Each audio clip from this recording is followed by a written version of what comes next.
La recherche d'une intelligence extraterrestre a un visage public.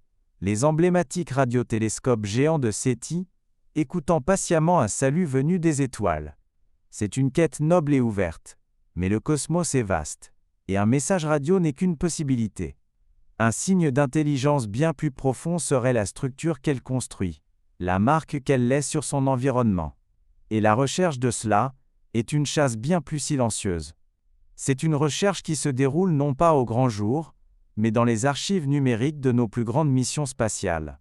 C'est une recherche qui pourrait se dérouler en ce moment même, entre les murs de la NASA, sous un voile de prudence scientifique que certains pourraient appeler secret. La NASA possède un trésor. Pendant des années, des télescopes spatiaux comme Kepler et le Transiting Exoplanet Survey Satellite, ou TESS, ont observé des millions d'étoiles. Leur mission principale est de trouver des exoplanètes en détectant les minuscules baisses périodiques de lumière stellaire causées par le passage d'une planète devant son étoile. Le résultat est une archive colossale, des pétaoctets de données contenant les courbes de lumière de millions d'étoiles sur de nombreuses années. Cette archive est un géant endormi. Alors que la plupart des astronomes l'utilisent pour trouver des planètes, une petite poignée de passionnés s'en sert pour chasser des ombres plus grandes et plus étranges. Appelons-les le groupe des phénomènes stellaires anormaux. Une équipe hypothétique, petite et semi-officielle d'astrophysiciens et de data scientists, opérant au sein de la division d'astrophysique de la NASA. Leur budget est modeste, leur travail non médiatisé. Leur mission: développer et exécuter des algorithmes d'IA sophistiqués sur les archives de données de TESS. Ils ne cherchent pas les douces baisses périodiques, en forme de U d'une planète. Ils cherchent les choses que les algorithmes de chasse aux planètes sont conçus pour rejeter, des événements de transit massifs, de forme étrange, et non périodiques. En bref, ils cherchent des mégastructures. Pendant des années, leurs recherches ne donnent rien d'autre que des erreurs instrumentales, et des étranges, mais naturelles, étoiles variables. Mais un jour, l'algorithme signale une étoile. Une étoile de type solaire, à 500 années-lumière.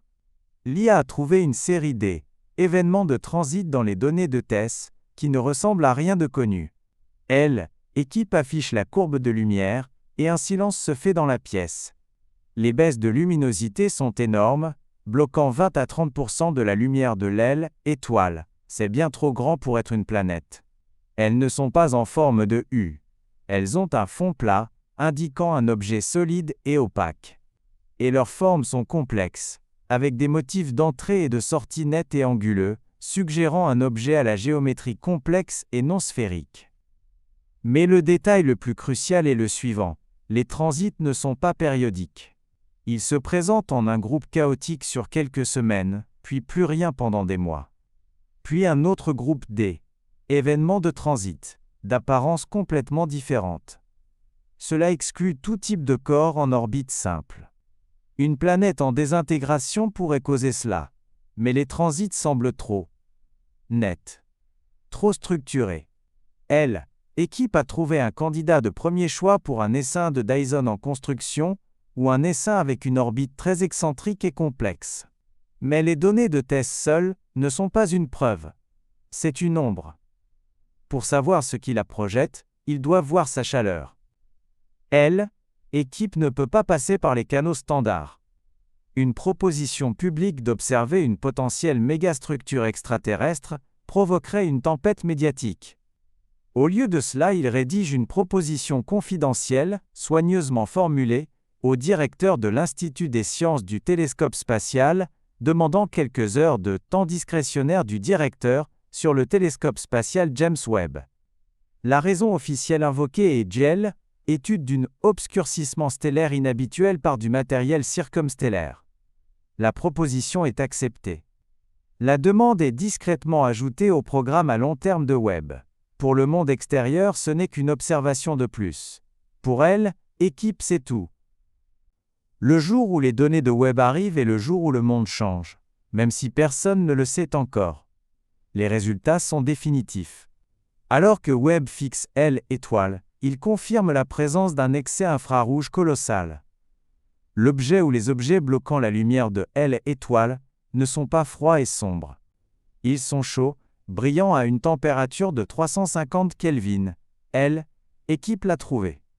Une étoile avec des transits massifs, complexes, non périodiques, et une signature infrarouge confirmée de chaleur résiduelle. Ils ont une technosignature validée. Et maintenant ils ont une crise. Que faire? À qui le dire? Cette question n'est pas nouvelle. En 1960, la Brookings Institution, à la demande de la NASA, a préparé un rapport sur les implications d'une découverte de vie extraterrestre. Il avertissait qu'une telle découverte pourrait avoir des effets perturbateurs sur la société, pouvant potentiellement provoquer des troubles sociaux et politiques. Bien qu'aujourd'hui la plupart s'accordent à dire que le public gérerait bien la nouvelle, le protocole pour une découverte validée reste un sujet de débat interne intense, au sein d'agences comme la NASA. La charge de la preuve scientifique est absolue. Annoncer cela et se tromper détruirait à jamais la crédibilité de l'agence. La recherche secrète n'est pas un complot pour cacher la vérité au public. C'est un protocole d'extrême prudence, pour s'assurer que lorsque l'annonce viendra, ce sera la vérité. Notre équipe est donc maintenant dans une nouvelle phase. Ils sont les gardiens du plus grand secret de l'histoire humaine. Ils doivent maintenant planifier une campagne d'observation plus longue et plus détaillée. Ils doivent utiliser Webb pour obtenir un spectre précis de la chaleur, pour observer les transits en temps réel. Ils doivent utiliser des radiotélescopes pour écouter des éventuels signaux associés.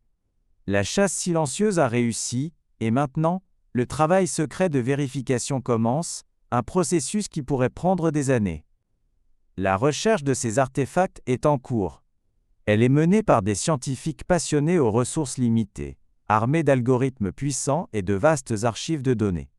Si vous ne deviez retenir qu'une seule chose, c'est que la découverte d'une sphère de Dyson pourrait ne pas être un moment eureka soudain et public, mais un processus de vérification lent, prudent et intensément secret, pour s'assurer que la découverte la plus importante de l'humanité est aussi la plus exacte. Mais parfois, un mystère est trop étrange pour être gardé secret. Parfois, il explose dans la conscience publique, créant une légende. Cliquez ici pour nous rejoindre alors que nous enquêtons sur le candidat le plus célèbre de tous dans Sphère de Dyson, le mystère de l'aile, étoile de Tabi enfin résolu.